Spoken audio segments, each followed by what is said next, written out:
I mean, you had Bruford and Alan White playing drums, Wakeman.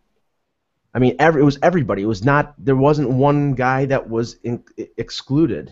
You know, it was Oh yeah. phenomenal. No, and you know, it was to me, it was the Union was great. There was a lot of people on stage at one time though. Anderson, Bruford, Wakeman, and Howe in the Round. That was my favorite Yes concert. Yeah. That was and that was in in the old Spectrum. It was awesome, and that was just incredible. And I like that album too. That album, Mhm. the one Brother that of was Mine is a great song. Funny thing was, I just saw. I think it was 2 years ago. They played Kleinhand's Music Hall in Buffalo, is where the Buffalo Philharmonic plays, and oh wow, Anderson and Wakeman were touring as just a two-man group. You know, Wakeman with the keyboards and Anderson playing acoustic guitar, and it yep. was phenomenal. Oh yeah, no, they're awesome. So They're yeah, really. I mean, now of course they're not touring with John Anderson anymore, yeah. Well, which is and that's like he can still sing, so it must be they've had a falling out again. apparently what I heard, what Russ said is they wanted to tour. They wanted to tour more than he can like it's an exhausting show to do, and apparently singers can't. It's a hard one for him to sing as many shows that they wanted to do. So that was Yeah, basically, yeah, which makes sense. yeah. I mean, he's 60 something, 68, something like that. Yep. He's I mean, how I'm sure it takes long for his pipes to recover. Oh yeah. I mean, but I mean, he can still do it. I mean, you understand this as a Yeah. musician, the fact that, like, I mean, I was disappointed when I saw Genesis in '07 that Phil Collins had to sing in a lower octave for some of the songs because he couldn't hit the high notes anymore. Yeah. And I'm like, We've if seen that's that a the lot, right? We've seen it with like and the good singers manage to figure that out somehow. Like they either transpose things or they just give it a totally like Peter can't sing as high as Gabriel can't sing as high as he used to be able to, but he's managed Sure. to figure it out and do it in a way that the notes are transposed down, and then he also goes to his low voice for a lot of his new songs. So Yeah, but the thing that he does, and I've seen his concerts, is the fact that the song will be in the same key, but he will change, whatever the octave of his voice yeah, to accommodate his limitations. They changed the key of the song, and it wasn't the same song anymore. The only songs that were really good on the tour that I saw were the instrumentals. yeah, because that's that is well that's what those guys obviously it doesn't that goes. Voice is a hard one. It's a hard one. That's the hardest thing to do. Yeah, I mean, it's sort of bastardizing their classic hits. I mean, that's one thing I have respect for bands like Rush and Yes is the fact that they keep the songs. They play the songs the way that they were played on the albums. Yep. I mean, in the same key, so you can recognize them. They do, and the thing about the keys is it's funny. We're talking, by the way, if you're just joining us, we're waiting. Kevin Allen's going to join us in a second, so Mike and I are just doing our music talk podcast, which is just the pre-show should be a music podcast, and the post-show should be a hockey podcast. That way, the hockey podcast is the post-show for the music podcast, and It's prog rock buzz here. Prog rock has hockey buzz. No, so we're just talking a little hockey while we wait for Kevin Allen to jump in. Talking a little music, while we wait for Kevin Allen to jump in.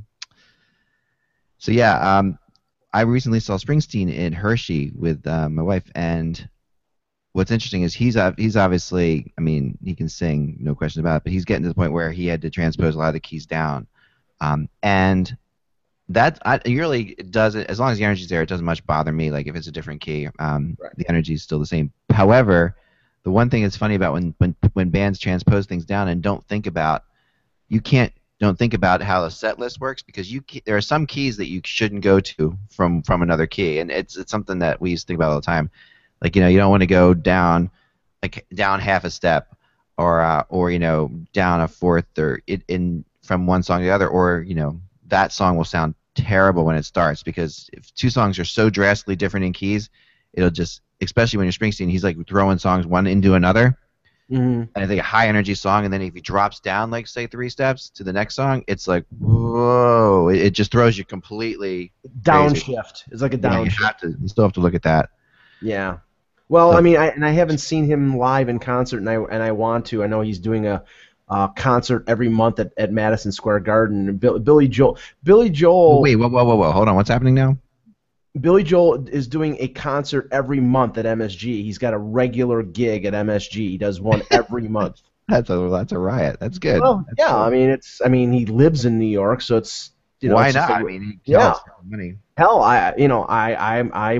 I'm definitely wanting to go to see Billy Joel because I never saw him in his, not to say in his prime. I never saw him in his prime. I know friends who have, and I he's saw him from a somebody. lot. I saw him a Yeah, lot. and I know, I love his music, but the thing is, he still can bring it. He Yeah. still can do it.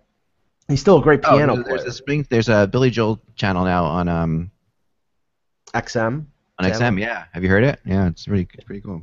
Yeah, I have the Billy Joel Pandora saved, so that's basically the same thing, Yeah, yeah. Not to give them free advertising, Pandora, thank you.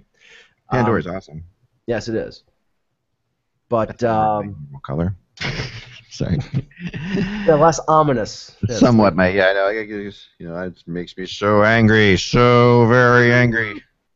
Dun, dun, dun. I know. All Yeah. right, so Kevin, where are you? Let's see. Um, looking. I'm surprised more artists don't do that. Like Springsteen should do a monthly show at Madison Square Garden or at the Meadowlands or Well, when he does tour, he plays the Meadowlands like a week and a half in a row. He plays like 10 shows. I he mean, does. But it's why not do why not do every Saturday for 3 months? Whatever. I mean, they could fill it up. I mean, I guess at some point you don't want to wear it welcome, but there's yeah. there's so many fans of Springsteen fans just won't care. They just won't care at all. Like I there's mean, some bands that people have seen. Like it's like the Grateful Dead could have done that. They could have been a house band for anybody. yeah. I mean, concerts that I'm looking forward to seeing this summer. I'm sure everybody's interested in the concerts that I'm going to go see. Definitely going to go see Sarah McLachlan, who's one of my favorites for a long time. Definitely going to see Heart, who are playing Rock and Roll Hall of Famers. Heart, Nice. because I never seen them live, and this, I maybe the last chance. You never know how long they're going to continue to tour. And if there's someone who I will see anytime he's within 2 hours drive of the Buffalo area, it's Bruce Hornsby.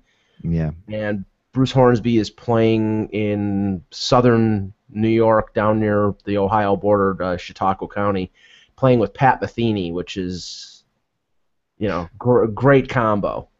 So That's wild. That's awesome. yeah, I've seen Bruce Hornsby easily a dozen times. He's phenomenal. I've never seen him live. That's awesome. Oh, he's great. Kevin is a big what's his name? Oh gosh, why can't I think of this guy? It's gonna drive me crazy now. When he gets on, if he gets on here, hopefully he's having little computer issues too, as is Josh. So we may have to start just you and I today. Okay. We'll see where we go here. But what's his name? Oh my gosh, I can't believe I can't think of this guy. Anyway, there's one guy that Kevin travels all over the place for too. And It's right on the top of my tongue. It's man, I'm old. Too many hockey players' names in my head right now. well, let's talk about that. We can talk Yeah, about we'll get to that. Let's do that. Let's start there. All right, if Kevin pings in, he pings in. I'm going to invite him one more time and just inundate him with these invites because sometimes you get the invite. That's the easiest way to do it because then it's automatic. right. All right, let's see. All right, I invite him again. I think we're pretty good. All right, let's start from there. Let me change my lower third from not talking music in the pre-show to how many days till trade? How many days till The draft? the draft? Yeah. Well, today is Tuesday. The draft is on Friday, so we're 10 days. 10 days till the draft. All right, let's do it. Well, 10 days. Yeah. 10 or 11. Yeah. Well, Today is the 17th. The draft is the 10 days. Yeah, the 27th. 27th and 28th. 10 days until the draft. Put that up there. 10 days till the draft. There you go. All right. I will start, and then you will obviously go next, and I will then go again. Man, I didn't bring my phone down here. That's the one thing that's bothering me. Hold on one second, guys, because if Kevin's trying to call me or anyone. Okay, I'll fill while you're looking. Sorry. Yes, we will be talking about. Well, there are plenty of Maple Leaf rumors out there. Plenty of rumors of potential trades for top picks in the draft. Compliance buyouts of starting with Ville Leno of the Buffalo Sabres, Aaron Rome of Vancouver, cleared waivers yesterday. There's speculation that Brad Richards is soon to be compliance bought out. And interesting things to come regarding unrestricted free agents and restricted free agents. Ryan O'Reilly's situation in Colorado is probably going to be one of the more interesting things.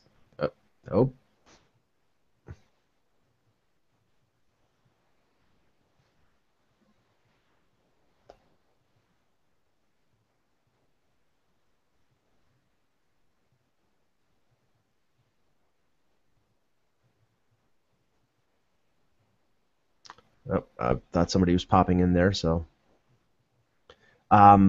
But yes, we'll be discussing that in a minute with Eck and probably Kevin Allen of USA Today, the winner of the Elmer Ferguson Award, if he can get in there. And Josh Rimmer is also trying to get in there, but there is a localized power outage in the Toronto area that is preventing him from getting in. So we will be starting in a minute. And as you're looking, we are staring at Eklund's empty chair.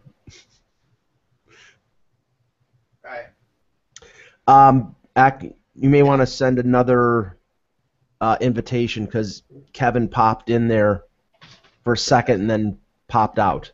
Okay. So it looked like he was trying, but. All right, that's good. Okay. So this is kind of bizarre because actually, Spezza has now come out and someone's texting me that he published a list of teams he won't go to. Yeah. Is this true? I have. It's only been. I've only heard speculation of it. Is it real? Because one of them says Nashville's on that list, and I think that's really bizarre because I know that's wasn't true a couple days ago. Yeah, I mean, I've heard a lot of the Western Canadian teams are on the list. But of course, they won't trade him to Toronto or Montreal because they're inside the division. Yeah, according to, it says here, per Darren Drager, Florida, Columbus, Nashville, and the New York Islanders all apparently on Jason Spezza's no trade list. Wow. If that is true, yeah, then there's issues there because that's not jiving with. No, not at all, unless something happened in the last 48 hours.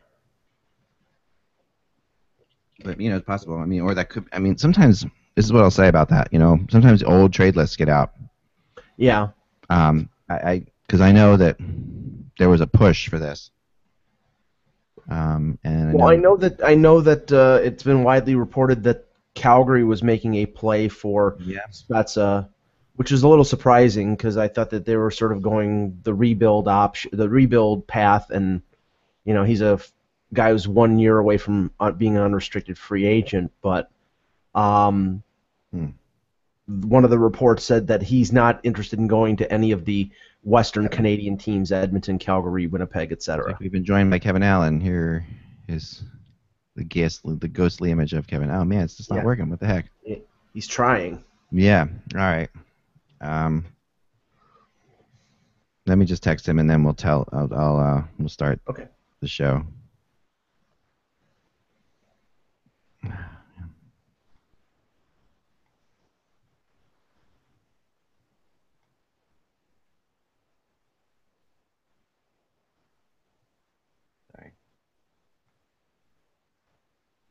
folks. 1 second.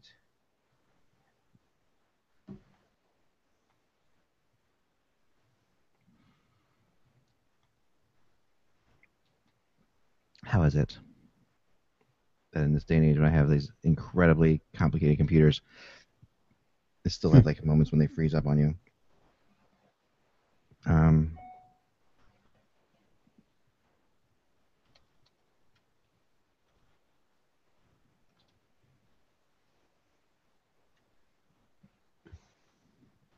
Okay. All right, we'll leave it there for now, and we'll start the show. Ready? Okay. Tuesday, June 17th. Saying I'm not. Hold on 1 second. Sorry, guys. Just got another message from Kevin. Saying I'm not in Michael's circle of friends. Whatever the hell that means. Doesn't have to be in Michael's circle of friends. Did you invite him or did I invite him? I didn't invite him. That's really weird. Did you block him? Who? I didn't block anybody. I swear. I don't know how to block someone. All right. Sorry, guys. We're just getting Kevin Allen on here. Here he is again. Let's see. Oh, there he is. Hey, Kevin. Hey. Hey, I'm back. All right. Thank you. I'm glad you have arrived.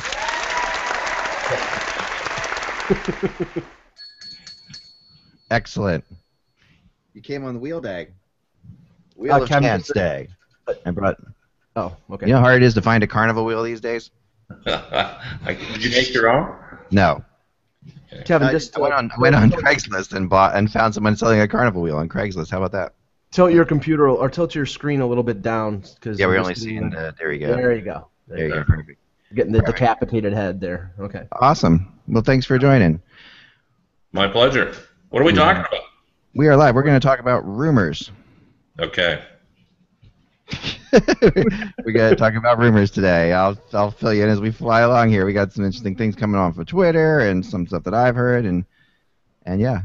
And I'll say this much. The interview we did together, a bunch of interviews with Kevin on the when we were in the finals over breakfast, and oh my gosh, I want to write a whole book. I don't know how to do this. I'm like thinking like a 3-part thing. I want to do part of it now, and then part of it when you go into the hall. I'm not sure, so it's just I don't know what to do yet. Good stuff though. What a cool story. Looking forward to it. And what a cool story.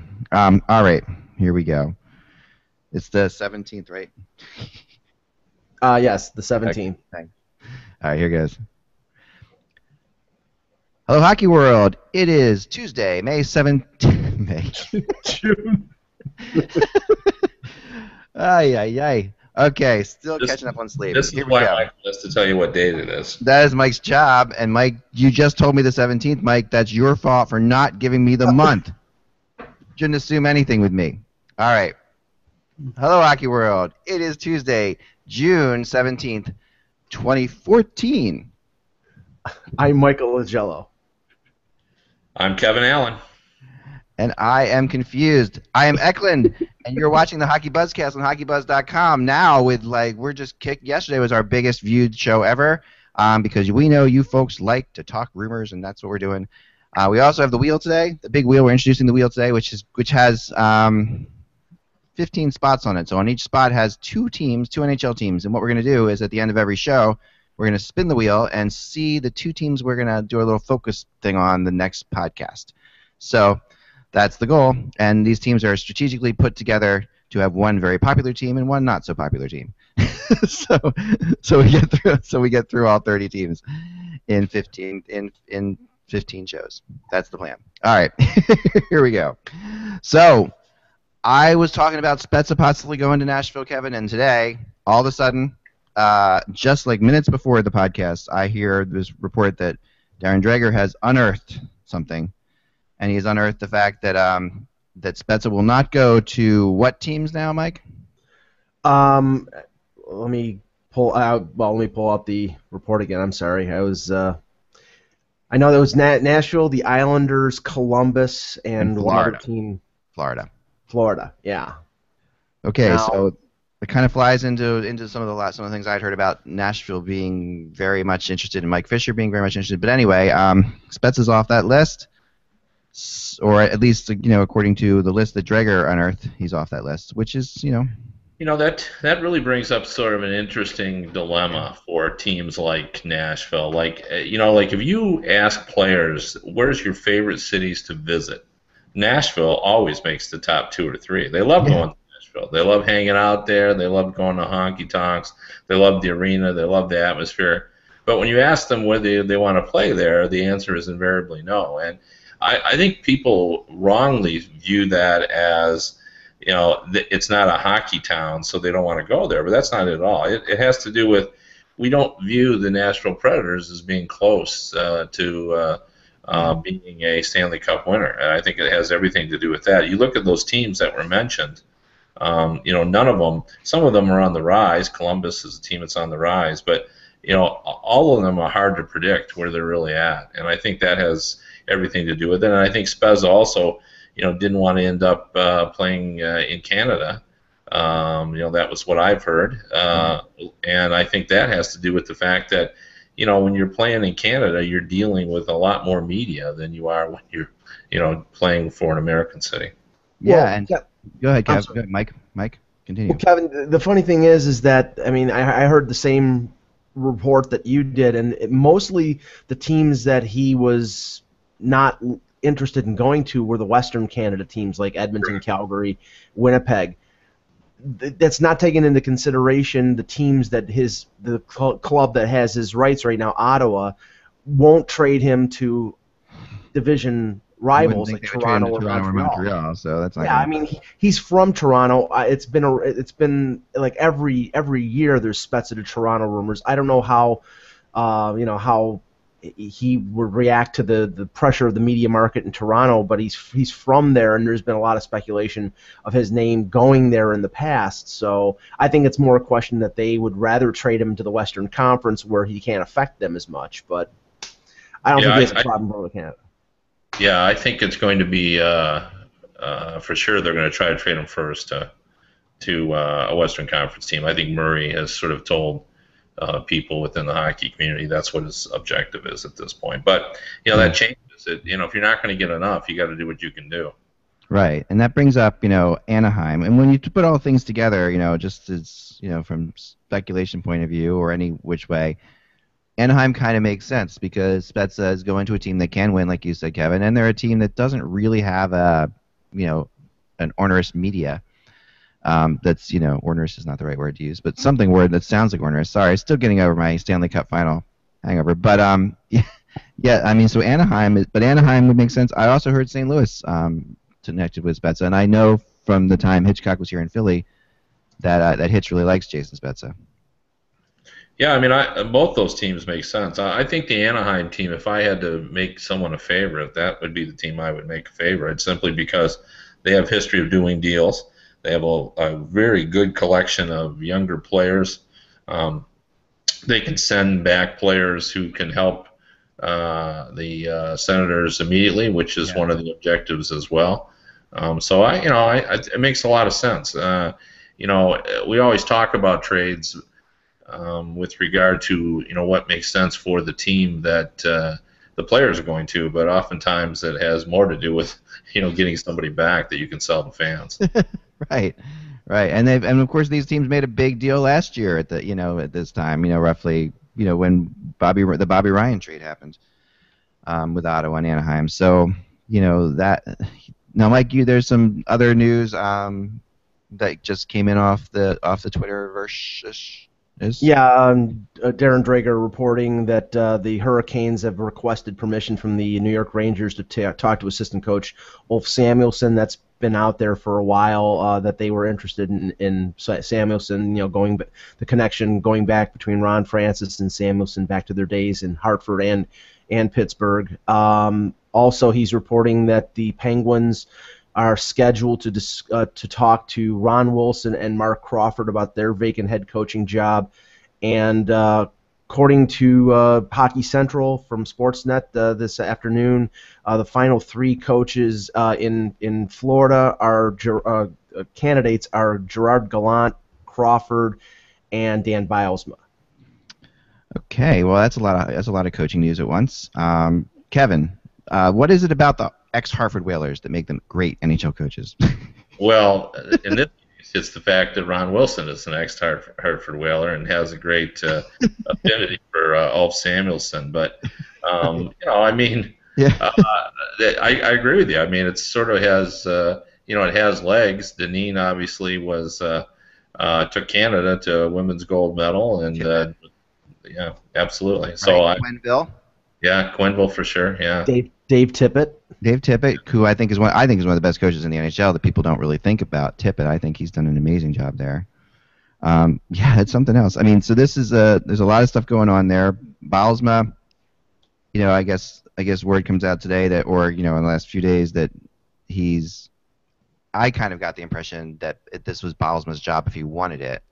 But that's just. What about you, Kevin? Yeah, boy, it sure seems like he's the perfect fit. But Gerard Gallant has an excellent reputation, and I just think the leg up for me that Bylsma would have would be, you're still selling tickets down there, and he's a Stanley Cup champion, and he is known for his work in the community. I'm not saying that Gallant wouldn't do that because I just don't know, but yeah, he has a reputation for doing that. And also, he fancies himself a teacher, and they have a lot of younger players. So, Gallant, I think, also could fit well there because he has a junior background, is used to dealing with younger players as well. But, if you're, the ownership group in Florida, and you have this younger team, and you're trying to sell tickets, and you've just brought in Luongo, to introduce a Stanley Cup champion with Bylsma's personality just makes a lot of sense, as opposed to a guy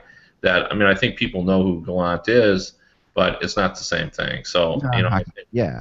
And the 24/7. Bylsma, that also is another thing someone talked to me about when I mentioned this to a friend in Florida who doesn't really follow hockey all that much. And he said, "Oh, who's our new coach going to be?" And I was just talking to him, about an unrelated family fun thing that happened here. I said Bylsma. He's like, "Oh, I liked him on 24/7." So that you're right. There's more of a regular, a recognition of him there. Yeah, when I think of him in 24/7, it's always flower in the cage. Yeah. I don't know why I like that, but I did.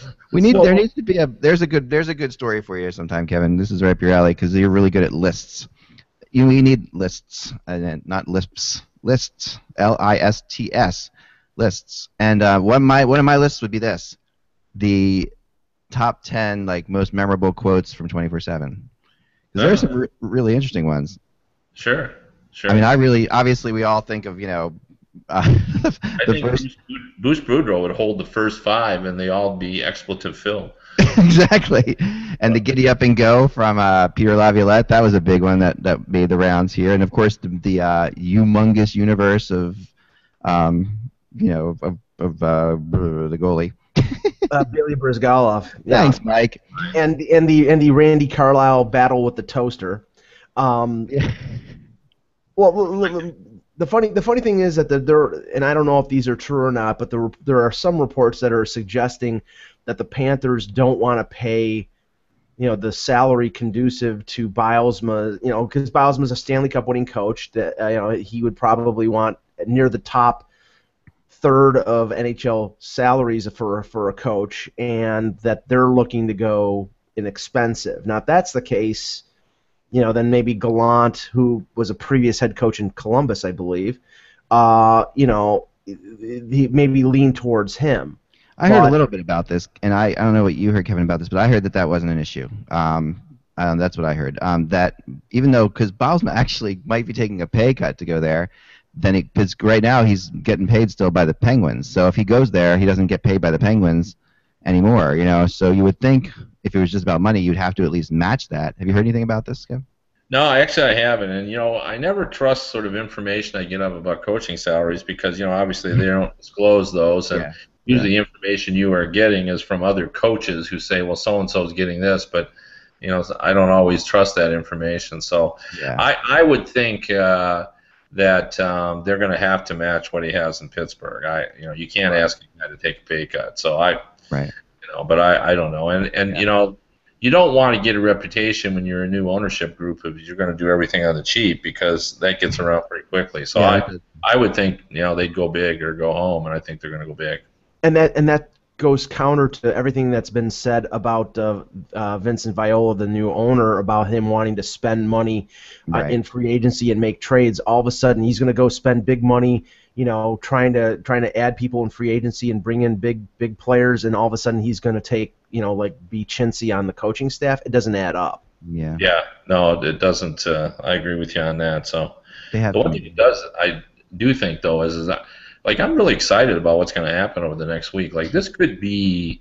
I've covered the league a long time, but I think this could be one of the more exciting pre-draft run-ups that we've ever had. With the introduction of the being able to interview players, and with so many teams looking to move players to get in a good position, and then prominent players like Jason Spezza.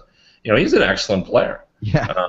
And this is a guy, and he's very good with the media. He's one of everyone. The media, we love talking to him. Oh yeah. So he's we're gonna write a lot about him. And there's going to be some interesting players in free agency. Not as many as we would like, but there will be some interesting ones. So I think that lots going to happen in the next 10 days. Oh, I do too, and it's good to hear you say that because having talked to you in the past, you're always like, oh, there's only all this talk, but nothing's going to happen. So, Right. Which is a typical thing. I mean, that many writers, who really are connected, like you would say, or because it's usually true.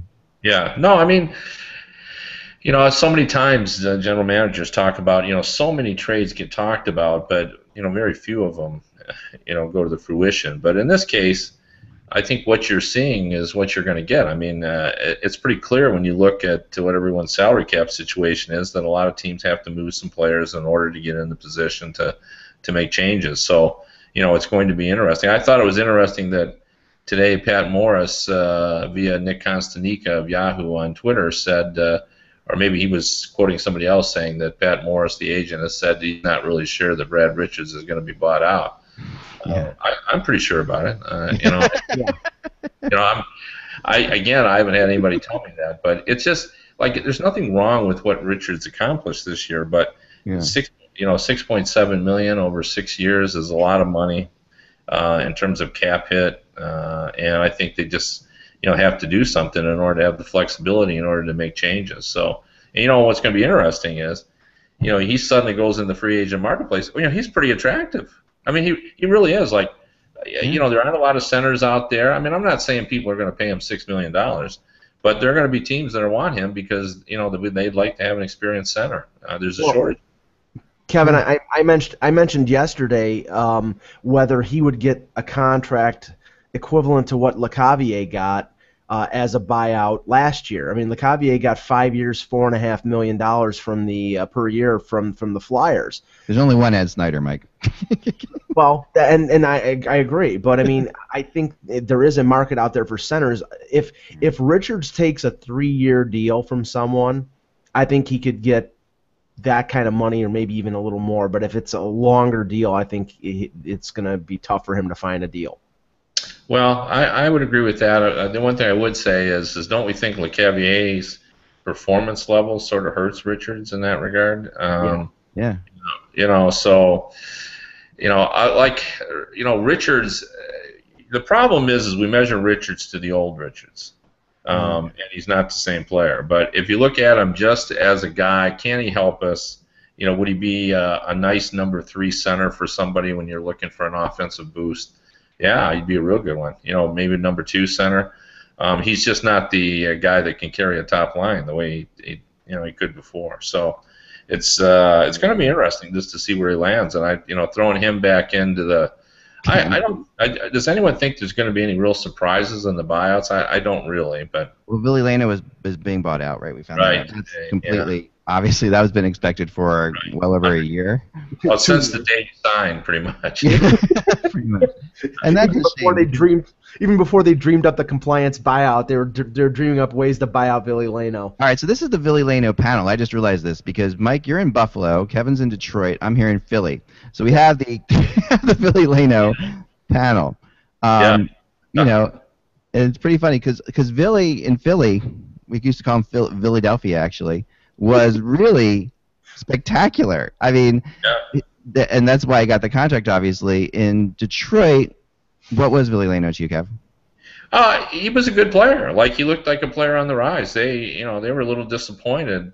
He was perfect for their puck possession game, but he did not enjoy his Mike Babcock experience. I mean, I think he explained to me when we talked about it that when you played on the top two lines, you got some freedom, but if you were on the bottom two lines, you belonged to Mike Babcock. Your heart and soul and everything else, and he told you how to play, and he did not enjoy the total Babcock experience. So I think he was happy to escape.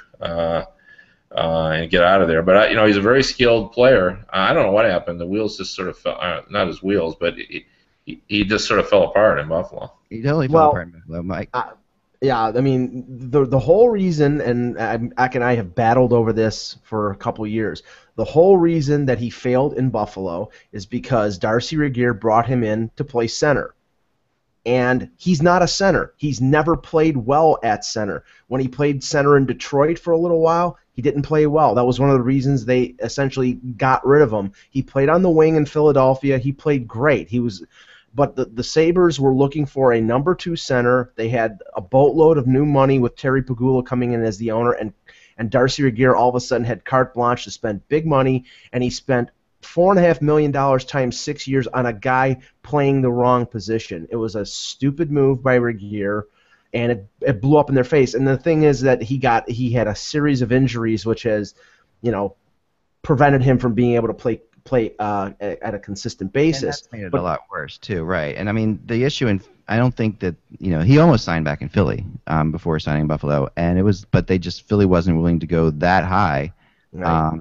And as a result, there's an interesting chain reaction that took place here because as a result of him not signing in Philadelphia, he signs in Buffalo, and then the Flyers sign Yager with the money they were basically going to spend on Ville Laino, and that that sort of turns into his own thing. So yeah, it's one of those chain reaction things. I think he's such a good guy. I'd like to see him succeed, of course, and see if he can get back into this thing at all. But I don't know. I can't stop thinking about the Mike Babcock experience as a theme park ride, Kevin. I just picture in the NHL, you basically go into like one of those cars that's that makes you feel like you're on a roller coaster, but not. You go in there and you're sitting in there, and there's coach just comes up, and, he's just looking at you in the beginning of the. You're a fourth liner. Yeah, well, he's really a fascinating coach. There are different personalities and styles. I mean, Bowman rarely talked to players, and Babcock talks a lot. He communicates with his players, and sometimes in harsh terms. But I can imagine the Mike Babcock experience is similar to the way Bowman was in the 1970s when, a lot of the guys on those Montreal teams didn't enjoy playing for Scott. He was hard, and if you weren't playing, you could end up back in the minors and all that kind of stuff. Babcock doesn't do that, but he's not opposed to telling you that he doesn't think you're his type of player. So it's. Yeah. I think guys in Detroit all understand that he prepares teams better than anyone else, and he's certainly been. The guys who really like him best are the guys that played for him in Team Canada. Like Sidney Crosby likes him a lot, and at the Olympics I noted that he and Ryan Getzlaf spent a lot of time. Well, they only had him for a couple of weeks, right? Right, and it's hard to criticize. I mean, you've got a full lineup of first line players. Yeah. So. But what he does, I mean, as a guy that's lived in a city and observed him, what he does, like he's at his best. When things go bad, that's when he's really good. Like, he can really take. A couple of times he's taken what was essentially a JV team, including last season, and turned it into a pretty good team, a highly competitive team. Like at one point, more than half their roster were guys from the AHL, and yet the Red Wings continued their playoff streak. And he gets a lot of mileage out of pushing his players. I agree. I mean, I really thought he was an MVP candidate most valuable coach candidate last year for sure. It's hard. Usually, you never see a guy like that win it, but but definitely he when you talk about coaches that actually made a difference, he was the difference in that team making the playoffs and not making the playoffs. So that's a big deal. Can't say that about many coaches probably. So speaking of coaches, it's funny how. Some coaches, are just recycled, and some, once they're done, they're done. Like they're just sort of an impression Right. form. And the guy that I bring up is Mark Crawford. Like Right. Mark Crawford is still in the mix. He's in there. I mean, he's been around forever, had success. People just view him as an old pro that could come in. Does it really seem like he's the right hire for Pittsburgh? Not at all to me. Doesn't No. to me. Yeah. I'm with you on that one. I mean, the one thing I think. Oh, go ahead, Mike. I know that Crawford was the only other consideration for Brian Burke when he hired Carlisle after firing Ron Wilson. It was Carlisle and Crawford. So yeah, he's constantly in the mix, and I mean I know that he's in the mix in Florida, and like I just mentioned, the Drager report about him being mentioned in Pittsburgh. I mean, I think. See, the thing is, I think Pittsburgh can't go down the road of hiring another rookie coach. I had heard some speculation about the coach who's in Scranton, Wilkes-Barre right now, who I cannot remember the name. Yeah, and if that's the road, they went down that road with Bylsma and they won a Stanley Cup. But I would think that with the team where it is right now, with a bunch of veterans, that they would bring in a veteran coach. I mean, I kept throwing out the name Mike Keenan, and of course, I was laughed down. And I'm not saying that there's any connection there, but I'm saying a guy like that, somebody to come in for 1 or 2 years to get that team to win. Basically somebody on a short-term basis, like Jim Rutherford is on a short-term basis. And try to win quickly, and then probably go the way go down the road. But I don't know what they really have planned. Yeah, Kevin, that's you, I guess. That is me. Yeah. Oh, okay. I'll mute you for a second. It'll stop. So we were doing a music podcast before.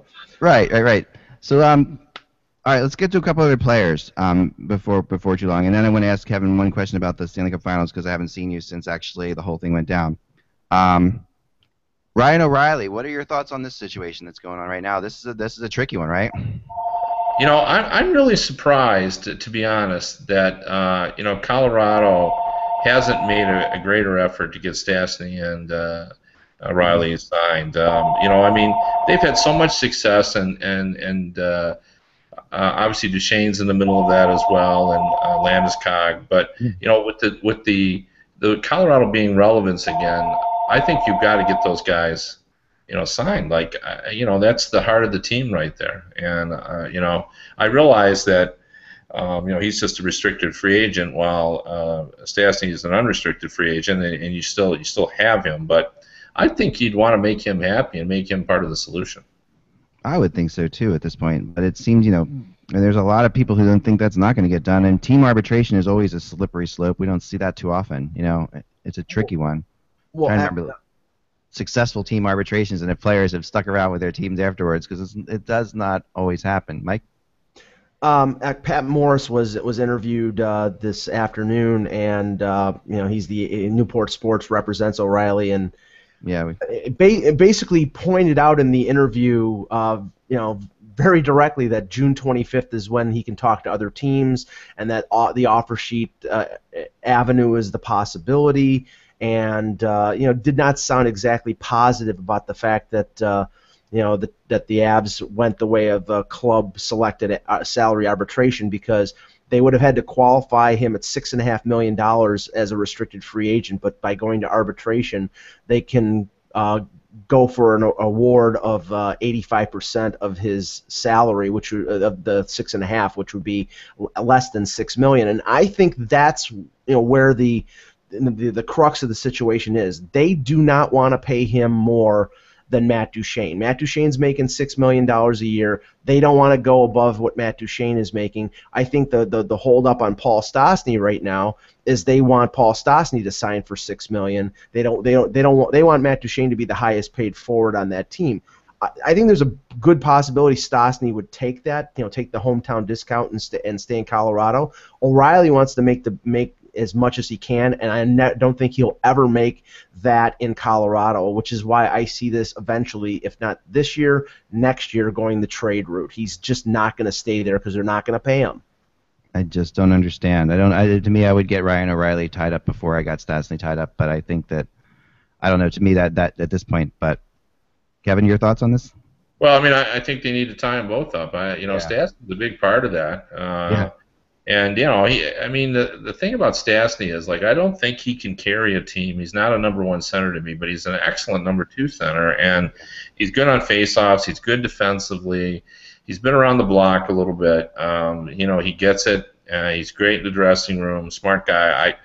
I pay the guys. Like, I mean, what are we arguing about? Are we arguing about? Yeah. I mean, it's easy for me to say $500,000 here, $500,000 there, but No, but you're right. I mean, this is a successful team, and this team is on a roll right now. And the fans in Colorado, even though they were really good for most of the Avalanche's career, the Avalanche were also really good for most of the time they were there. And people do remember that the Colorado Rockies didn't work out there. So this team needs this. I agree with you, Kevin. They need to do this. They need to show their fans what this is about. And Sakic, and why should know that pretty much. They should. And I mean, this is sort of the NHL model now since the salary cap. You identify your core players, and you get them signed. Right. They haven't done that yet. If you trade Ryan O'Reilly, you're never going to get full value. It just never works out that way when you think. Well, I think what Roy and Sakic see is the fact that the teams that they played on, the teams that they won Stanley Cups with, they had Adam Foote, they had Rob Blake, they had Sandis Oslunch for a time, they had Ray Bourque, they had difference makers on the blue line. This team, other than Eric Johnson, really does not have a difference maker on the blue line, and I think what they're looking to do is they're looking to make a decision of who they want to keep, Stastny or O'Reilly, and then use the cap money that they free up by trading them either to bring in another defenseman in a trade or go out and get a defenseman. I think they need to do that. Otherwise, they're really top heavy with really good forwards like Edmonton and don't have anything on the blue line. And I don't think that's a successful formula in this league. You need to have blue liners who can really kick in some offense and play 20-25 minutes a game. And we saw that when they lost, one of their blue liners, it kind of was the end of the series for them against the Wild. Right. That was such a big disaster. And that, he's a good player, but not a great player. One more player before talking about the finals. Dave Bolin, Kevin. I read about him today a little bit, and I've heard, he wants to go back to Toronto, but Toronto's and he played well for Toronto at the beginning of the year, but then apparently, rushed back to play towards the end of the year. And the beginning of the year is a definite difference maker. But now, this puts the Leafs in a really weird spot on how to deal with him. I think because how can you give this guy a lot of money based on what he did, but yet he was such an impactful player. Yeah, I think that is a tough call, and I think he has, and he knows he has some attraction around the league because he can play a defensive role. Yeah. He's got enough offensive skill to be attractive there as well. So, he's got leverage, and that's what this league is about, and it has been about for years and years and years, and he's got it. So it's going to be interesting. I would think he would do real well in the free agent marketplace, given the lack of centers. I mean, there's such a shortage of centers. I mean, I know I keep beating that horse, but it's so true. I mean, everybody's looking for centers, and he certainly has proven himself. Even prior to that in Chicago, where I thought I was surprised, to be honest with you, that they were not as that he didn't end up staying there, because he was a pretty important part, I thought. Yeah, I did too, and that brings up the person who had him there in Dale Talon in Florida, and a good fit for the Florida Panthers. I talked to somebody today who said that was something to look out for, and the Colorado Avalanche with Dave Bolin. So Dale likes former players. I don't think there's any question about that. I mean, and that's like standard operating procedure, not only just in the sports world, but in the business world. You surround yourself with guys that you know and trust and have history with, and so forth. I mean, that's actually a pretty good formula for success to, just round up guys that you have, because otherwise you're just guessing on a lot of these players. I mean, you read these scouting reports that these guys boil down, and these pro scouts, they watch them 7 or 8 games a year. But if you have experience with the guy, it's a little bit easier to pull the trigger on a signing or a trade. Big time. I agree with that completely. And especially, go ahead, Mike.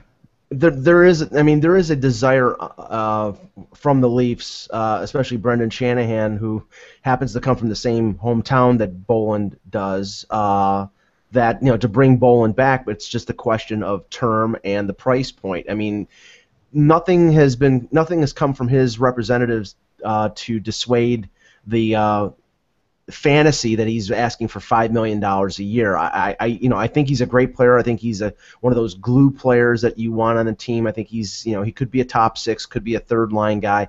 He's just not a $5 million guy, and I think that's where the Leafs have the problem. I mean, I think they would give him term, but I don't think they would give him any more than what Tyler Bozak is making right now, which is $4.2 million. And I think, again, it's one of these deals where they don't want to pay the player more than the guy who is the number 1 center right now. Bozak isn't the prototypical number 1 center, but he is playing with Phil Kessel, so they want to slot these guys and have Bolin making less. Now, if they go out and they trade for Eric Stahl or Joe Thornton or somebody like that, then that's out the window. But they're talking about Bolin here. There's questions about his ankle. His durability was in question going back to Chicago. He was out more than a few times with the Blackhawks simply because of the type of game he plays. That's the kind of player he is, exactly. And you're going to see that. You're going to see that off. And speaking of that kind of player, too, I was texted today from a friend of mine that Mike Richards won't be bought out in L.A. So I don't think anybody should be surprised over that. They just want a cup. Yeah. I mean, I get it. He's over $5 million, and he's a role player now. But he isn't always a role player in the regular season. Would anybody be surprised if he ends up back in the second line next regular season? I mean, that could certainly happen. I mean, and depending on injuries. So, and he's pretty valuable in the playoffs. So I get that, and it's also a public relations nightmare. Yeah, I can. And the other thing, too, is I've looked pretty hard at the cap situation the Kings have. And Dean Lombardi has done a really nice job of managing that cap. I mean, if you look at it, he can probably sign Gaborik and then just has to make a choice between Green and Mitchell if he wants to sign one of those. And then he picked up the younger physical big defenseman from Buffalo, McNabb, to be a number 7. He doesn't have to play him in the top 6, so he's in real good shape. I mean, I think he'll probably want to make more changes than that, simply because you like to change it up to keep the hunger strong. So I think they're in great shape, and there was really no pressure. There's pressure in New York to get that money back for Richards, but I don't felt there was any cap pressure on the Kings that would require him to get rid of his Richards. That would make total sense. I agree. Now, before we go, Kevin, as everything was crazy after the Stanley Cup Final, I was catching a plane back. I didn't see you at all. I put that up there. I mean, I've only been doing this 9 years, as one of maybe the top 2 or 3 Stanley Cup Final games I've ever watched. I thought that was that good. What were your thoughts on that game? Yeah, no, I thought the whole playoffs in general are going to rank among my favorites. But for a 5-game series, it felt like a 7-gamer. Yeah. And not just because we had to crisscross the country, but because it was just so much drama. The 2 overtime games to start, and then the double overtime game, and the games were always tight, and the Kings were always having to come back, and the goaltending was good. I mean, it was just a remarkable game, and there were so many chances. Unbelievable. Late in that game, it was just an exciting game, and posts and crossbars and great saves. Like, wow. How many times did you say, okay, this is it? Here it is. This is it. In your head, you just, or you evaluate, oh, there he is. You can see how this play's developing, and that's it. And then it didn't end. And I do want to ask you this one question too, because we were talking about this yesterday, and I really wanted to get your opinion on this one. The shot that McDonough hits the post, right? And there was there's some question as to whether or not that goes in. At least from my view, it was really, I guess it hit the post flat and looked kind of strange and awkward. And then the play goes on for. It looked like the net moved. It did. From my perspective, yeah, it looked like the net moved. Yeah. So we were all thinking, oh my gosh, that's in. That might be in. And then the play goes on for 6 minutes. Yeah. If the Kings score in that 6 minutes and that goal was in, the NHL has an absolute disaster on their hands. Well, yeah, but that's the rules. Like, it's not like the thing about it is when you have your biggest disaster is when the media also just doesn't agree with what's happening. So now they're fanning the flames, and the media gets that. We've all seen what happens when the play and all that. So I don't think it would have been. I know what you're saying, because the common fan would have been upset, but I think it wouldn't have been like that. in 1999, that was a disaster. When Brett Hull was increased, because the media all looked at that and said, "Wait a minute, we've been writing about this all year, zero tolerance." Now all of a sudden, and that just went on forever. In that case, I think there would have been a quick discussion of it and saying, "Wow, it looked like the Kings had won when really McDonough." But I don't think anybody would have been. No, but I disagree, because this is the thing. If that is a goal, okay, and then the Kings score and they celebrate, and then they have the replay and they say, "No, wait a second, the Kings have not won the Stanley Cup. The Rangers won. We're going back for Game 6." At that point, there is no question in my mind the NHL changes this rule, if that happens, to something where when a goal could have or not happened, when we don't know if it's in or not, that they check the replay and somehow signals to the ice if that's a goal. And not, that's so easy to do. It's so easy to have either an earpiece in the referee or have them, blow the whistle from somewhere else and say, "Wait a second, we're not going to keep playing because that went in." And to me, why aren't we doing that? It doesn't make any sense. That's a better argument. Like, I don't think it would have gone on and on, but why we don't do it? It would be interesting. There's probably some things that we're not thinking about here, because one of the things that is always true whenever you make a rule, as you know, it has a ripple effect, and there's things that you don't always think about. So, but that would be a good one. Like, because I don't off the top of my head, I don't know why we couldn't do that. If it's a goal, it's a goal, and everything that happened after that doesn't count anyway. All we're doing is risking the chance of getting somebody hurt in a regular game. And in a playoff game in overtime like this, we're risking a chance of what I think would be a league-wide embarrassment if the Kings scored there, and then they said, "Wait, hold on," because all these people are watching. And what really frustrates me is if it had happened, they'd be changing it. But since it didn't happen, there's almost no talk of it. Well, that's interesting. Yeah, I think the rule change is a fair assessment of that. Whether or not that we should be looking at that makes sense to me. Yeah, did you in the press box? We were trying to find out if anyone had a replay of it, and someone eventually came up with it and said, "Yeah, it didn't go in," but Yeah, I was below Hockey Night in Canada. It took them a while because, as you know, there was a lot of action. Right. So, Tons of action. And they had to follow the action. But Hockey Night in Canada, I think I can't remember who, but one of the producers of something, Pierre LeBrun, was sitting next to me, and he said, "Hey, was it in?" And I think one of the producers said, "No, it was not." But that was a couple of minutes after the. It was. So I thought it was in when they shot. I thought I saw the net move. Me too. And I was nervous the whole time after that, thinking, because I had thought about the scenario before, but never in this kind of intensity, because we've seen it happen. But man, oh man, I just think that I was nervous because I hadn't made hotel reservations yet. Well, no problem, but yeah, that's for sure. Well, thanks, guys. Thanks, Mike. Appreciate it. Great show, guys. Thanks so much, Kevin, for joining us. And guys, without the buzz, it's just hockey. We'll be back tomorrow.